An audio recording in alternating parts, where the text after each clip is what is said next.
یہ نثار کی آواز۔ وہ حیرت کی زیادتی سے ساکت سا کھڑا۔ تو چھپا نہیں سکے گا، یاد رکھنا شاہ سائیں پولیس سے تحقیقات کرا رہے ہیں اور ایک نہ ایک دن وہ جان لیں گے کہ قاتل تو ہے، تو نے مارا شاہ فیصل کو، یہ سچ سامنے آ کے رہے گا اور پھر تو دیکھنا نثار تیرا کیا حشر ہوگا، شاہ سائیں تجھے کتوں کے آگے ڈال دیں گے۔ غصے میں اس کی آواز اونچی ہوگی۔ کیسے پتہ چلے گا؟ کون بتائے گا انہیں؟ تو بتائے گی، بول۔ اس نے شاید ندرت کے بال مٹھی میں جکڑ لیے تھے، وہ گھٹی گھٹی آواز میں چیخنے لگی۔ میرے بال چھوڑ ذلیل آدمی، کس بات کا بدلہ لیا تو نے چھوٹے سائیں سے؟ کیا بگاڑا تھا انہوں نے تیرا؟ تکلیف اور غصے میں اس کی آواز تیز ہو گئی۔ جاننا چاہتی ہے نا تو سن، شاہ فضل نے گلزار کو راکھے کے ساتھ رات کو پانی لگانے بھیج دیا تھا، اسے ٹھنڈ لگ گئی، نمونیا ہو گیا تھا اسے، اور صرف 3 دن بعد وہ مر گیا۔ اس شاہ فضل کی وجہ سے میرا بھائی مر گیا۔ یہ وڈیرے، یہ شہزادے خود کو فرعون سمجھتے ہیں، لوگوں کو یوں سزائیں سناتے ہیں جیسے وہ ان کے زر خرید ہوں۔ یہ ہی ذمہ دار ہیں میرے بھائی کے مرنے کے۔ تب ہی میں نے عہد کیا ہے کہ میں ان سے بدلہ لوں گا، اس شاہ فیصل کو مار ڈالوں گا تاکہ شاہ فضل کو پتہ چلے جب خود پر پڑتی ہے تو کیا گزرتی ہے۔ اور میں نے ایسا ہی کیا۔ کوئی نہیں جانتا کہ گولی میں نے چلائی تھی اور کوئی جان بھی نہیں سکے گا، مگر تو غلطی ہو گئی مجھ سے کہ تجھ کو بتا دیا۔ یہ بھول گیا کہ عورت ایسی چیز ہے جو کبھی راز نہیں رکھ سکتی، مگر اب نہیں، اس سے پہلے کہ تو انہیں بتائے میں تیرا قصہ ہی پاک کر دوں گا۔ وہ سفاکی سے بولا اور ریوالور نکال لیا۔ ندرت پھٹی پھٹی نظروں سے اسے دیکھ رہی تھی اور شاہ فضل ساکت کھڑا سب سن رہا تھا۔ اس وقت وہ خون جما دینے والی سردی سے بھی بے نیاز ہو چکا تھا۔ تو مجھے مار ڈالے گا؟ وہ دہشت زدہ تھی۔ ہاں، تیری صورت میں ایک مستقل خطرہ میرے ساتھ رہے گا۔ تو مجھے پیاری ضرور ہے مگر اپنی زندگی سے زیادہ نہیں۔ اس کا لہجہ کمینگی سے بھرا ہوا تھا۔ بادل زور سے گرجے اور بارش شروع ہو گئی۔ فضا میں فائر کی آواز گونج اٹھی۔ ندرت کے حلق سے نکلنے والی چیخ بڑی خوفناک اور دل دہلا دینے والی تھی۔ کمرے کی فضا میں 3 نفوس کی موجودگی کے باوجود پراسرار خاموشی تھی۔ وہ زمین پر گری ہوئی تھی، اس کے کپڑوں پر مٹی کے داغ تھے، وہ دونوں ہاتھ سر پر رکھے وہ مسلسل رو رہی تھی۔ یہ رونا دھونا بند کرو لڑکی اور مجھے سچ سچ بتاؤ، یہ کھیل کب سے کھیل رہی تھی اس کے ساتھ مل کر؟ شاہ محمود کی آواز میں گرج اور آنکھوں سے جیسے شعلے نکل رہے تھے۔ لڑکی کا رونا مزید تیز ہو گیا۔ کیا پوچھ رہا ہوں میں تجھ سے؟ وہ دھاڑے۔ وہ ہنوز روئے جا رہی تھی۔ فضل، اس کو یہاں سے لے جاؤ ورنہ میں اس کو کتوں کے آگے ڈال دوں گا۔ اس کے منہ سے تیزاب کے مانند ابلتے ہوئے الفاظ نکل رہے تھے۔ لڑکی کا رنگ فک ہو گیا۔ شاہ فضل نے لب بھینچتے ہوئے آگے بڑھ کر لڑکی کا بازو پکڑا اور اسے گھسیٹتے ہوئے باہر نکل گیا۔ شاہ محمود فون لے کر ایک طرف بیٹھ گئے۔ انہیں چند ضروری فون کرنے تھے، چند ضروری فیصلے کرنے تھے۔ شاہ فضل کے سر پر کار مختار کی پگ رکھنا تھی اور نثار کی لاش کو ٹھکانے لگوانا تھا۔ وہی لوگ تھے، لوگ میرے قدموں سے زمین کھینچ رہے ہیں، جو لوگ میرے قد کے برابر نہیں آتے۔ وہ کسی بپھرے ہوئے شیر کی مانند ادھر ادھر چکر کاٹ رہا تھا۔ آنکھوں کی سرخی گہری ہوتی جا رہی تھی۔ وہ رک گیا، چند لمحے دہکتی ہوئی نظروں سے اسے دیکھتا رہا، پھر ایک دم اس پر جھپٹ پڑا۔ تھپڑ اس کے چہرے پر مارتے ہوئے اس نے دائیں ہاتھ سے اس کی گردن دبوچ لی۔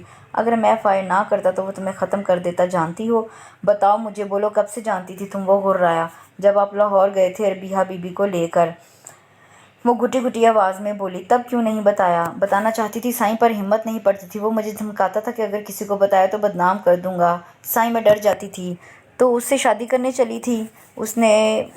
فضل نے اس کے بازو کو جھٹکا دیا۔ سائیں، میں نہیں کرنا چاہتی تھی، وہ تو بیگم صاحبہ نے سائیں کے حکم پر نثار نے بیگم سائیں سے بات کی تھی شادی کے لیے۔ مجھ سے تو پوچھا ہی نہیں تھا، حکم دیا گیا تھا مجھے۔ فضل نے اس کا بازو جھٹکے سے چھوڑا۔ شاہ سائیں، اگر آپ وہاں نہ آتے تو میں مر چکی ہوتی۔ اس وقت میں نے بڑی شدت سے اپنے رب سے دعا مانگی تھی کہ کاش آپ کہیں سے آ جائیں یا مجھے چند پل مل جائیں تاکہ میں آپ کو سب بتا سکوں۔ اور دیکھیے سائیں، اللہ تعالیٰ کتنا مہربان ہے، آپ خود بخود وہاں آ گئے۔ وہ تشکر سے کہہ رہی تھی۔ کتنے بہت سے پردے ہٹ گئے تھے آنکھوں سے، کتنے بہت سے راز فاش ہو گئے تھے، کتنی تلخ حقیقتیں سامنے آ گئی تھیں۔ اگر وہ فائر نہ کرتا تو نثار ندرت کو بھی موت کے منہ میں بھیج چکا ہوتا اور شاہ فیصل کے اصل قاتل کا معمہ کبھی حل نہ ہوتا۔ منصور ہنوز مجرم رہتا اور اربیہا کل پنچایت بیٹھ رہی ہے، کیا بیان دوگی؟ شاہ فضل نے ٹھوس لہجے میں کہا اور ندرت نے سر جھکا لیا۔ تب ہی اربیہا وہاں آ گئی۔ نثار کی موت کے بارے میں اس نے سرسراتے ہوئے لہجے میں کہا۔ ندرت خاموشی سے اس کی آنکھوں میں دیکھتی رہی۔ کمرے میں موجود خاموشی مزید پراسرار لگنے لگی۔ اس نے میری عزت پہ ہاتھ ڈالنے کی کوشش کی تھی اور آپ اگر وہاں نہ آتے تو وہ اپنے گندے ارادوں میں کامیاب ہو جاتا۔ آپ کو دیکھ کر اس نے پستول نکال لیا۔ وہ پاگل ہو رہا تھا کہ اگر آپ اسے نہ مارتے تو وہ سب ختم کر دیتا۔ ندرت کا لہجہ بڑا مستحکم تھا۔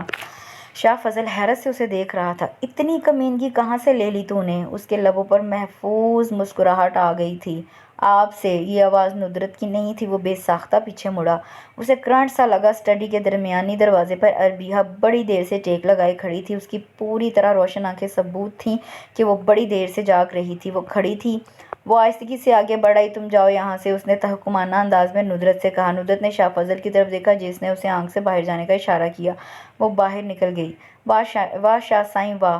اسے تالی بجائی۔ سانپ بھی مر جائے اور لاٹھی بھی نہ ٹوٹے، یہاں بند کمرے میں یہ منصوبہ بندی ہو رہی ہے کہ نثار کی موت کو فطری رنگ کیسے دیا جائے، اور میرے سامنے مظلوم بننے کا ناٹک کرتے ہیں آپ؟ وہ چبا چبا کر بولی تھی۔ وہ خاموشی سے اسے دیکھتا رہا۔ آپ چاہتے ہیں نا کہ میں آپ کو معاف کر دوں، آپ کی طرف پلٹ آؤں، تو پھر آپ کل یہ اعلان کر دیں گے کہ میرا بھائی بے گناہ ہے، میرے بابا سے معافی مانگے۔ آپ چاہتے تھے نا کہ آپ کے پاس کوئی ایسا عمل ہو جو آپ مجھے دیکھ کر مجھ سے معافی مانگ سکیں؟ چاہتے تھے نا، تو جان لیجیے آپ کا یہ عمل مجھے ہمیشہ کے لیے آپ کا کر دے گا۔ ربیہ نے پرسکون لہجے میں کہتے ہوئے داؤ کھیلا تھا۔ شاہ فضل جیسے زلزلے کی زد میں تھا، توڑ پھوڑ کے آثار اس کے چہرے سے عیاں تھے۔ اور یاد رکھیے گا شاہ سائیں، جو شخص غلطی تسلیم نہیں کرتا وہ اصلاح نہیں چاہتا۔ جب میں بے قصور ہوتے ہوئے سزا سہہ سکتی ہوں تو آپ غلط ہوتے ہوئے غلطی تسلیم کیوں نہیں کر سکتے؟ وہ اپنی بات مکمل کر کے کسی جھونکے کی مانند باہر نکل گئی۔ اگلے دن پنچایت کے تمام سرکردہ افراد موجود تھے۔ فیروز ملک کو بطور خاص مدعو کیا گیا تھا۔